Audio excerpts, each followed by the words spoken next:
Bonjour à toutes et à tous, j'espère que vous allez bien et que vous êtes en forme. Parmi les personnes que j'ai pu accompagner jusqu'à maintenant, j'ai remarqué qu'elles avaient tout un point en commun. Ce point en commun, c'est qu'elles utilisent un bullet journal. Cet outil va les aider à mieux s'organiser, à planifier leurs différents rendez-vous et leurs différentes tâches, et à mieux gérer leurs différentes émotions. De ce fait, elles ne peuvent plus s'en passer, et pour tout vous dire, moi non plus. Si demain je devais passer 2 jours sans mon bullet journal, je ne sais absolument pas comment je ferais. Je n'y arriverais pas, j'arriverais pas à planifier mes tâches, j'arriverais pas à savoir ce que j'ai à faire, et j'arriverais tout simplement pas à faire quelque chose, je procrastinerais en permanence.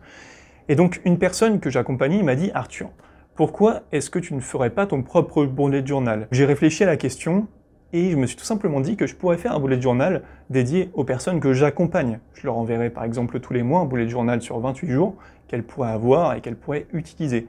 Et puis, après réflexion, je me suis dit que ce serait quand même une bonne chose que ce bullet journal soit accessible à l'ensemble de la communauté, à l'ensemble des personnes qui ont un TDAH, qui suivent éventuellement l'éveil du TDAH, et ça pourrait être un très bon outil pour la communauté. Je vous annonce donc que je vais créer un bullet journal pour les personnes ayant un TDAH. Ce ne sera pas mon bullet journal, ce sera notre bullet journal. On va le faire ensemble et je vous propose justement de participer avec moi à sa création. Comment faire? Eh bien, en allant dans la description. Vous allez sur le premier lien, vous cliquez dessus, ça va vous rediriger vers une page qui va vous proposer d'inscrire directement votre prénom, puis votre adresse email. Et moi, ça me permettra premièrement de voir qui est intéressé par ce bullet journal, le nombre de personnes intéressées, mais ça va également me permettre de vous contacter dès que la création de ce bullet journal sera lancée.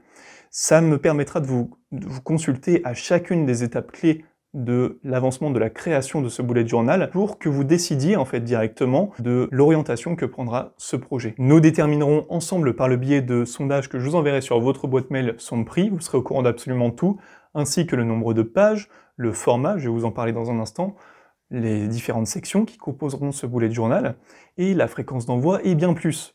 Donc en parlant du format, je pense qu'on va partir sur un format A5. Pourquoi? Eh bien parce que le format A5 nous permet de lister toutes nos tâches correctement sans être restreint au niveau de la taille. Il nous permet également d'y intégrer toutes les sections qu'on va vouloir y intégrer, que vous allez me suggérer par la suite, bien au niveau des sondages que je vous enverrai. Et ça nous permet de mettre ça, peut-être pas dans notre poche, mais dans notre sac, d'y transporter un petit peu partout d'une façon très simple, donc ça c'est génial. Ce bullet journal et surtout les sections qui vont intégrer ce bullet journal vous permettront d'accroître votre niveau de productivité, ça vous permettra également de mieux vous concentrer sur vos différentes tâches, d'être ponctuel et d'être à l'heure en notant vos différents rendez-vous, de réduire votre niveau de stress en planifiant ces différents rendez-vous, de prendre des notes sur les défis rencontrés au quotidien et sur les stratégies que vous allez utiliser pour les surmonter, de suivre vos progrès et vos objectifs à long terme grâce à un système visuel, d'éviter les oublis grâce au rappel visuel pour les tâches récurrentes, d'identifier les activités qui aident à se concentrer et à se détendre avec une section dédiée, et aussi de rejoindre une communauté de personnes partageant des défis qui sont similaires et des objectifs qui sont similaires. Je remercie par avance les personnes qui s'investiront dans ce projet. Je crois dur comme fer dans ce projet. Je pense réellement qu'il va aider un maximum de personnes qui ont un TDAH. Il y a une réelle demande, je le vois, et toutes les personnes que j'ai pu accompagner jusqu'à maintenant l'utilisent. Ça leur est vraiment utile dans leur quotidien, donc je vous remercie pour votre aide, je vous remercie pour votre investissement par avance. Allez dans le lien qui se trouve dans la description, inscrivez-vous pour participer avec moi à la création de ce bullet journal. Je vous dis à très vite, c'était Arthur. Ciao!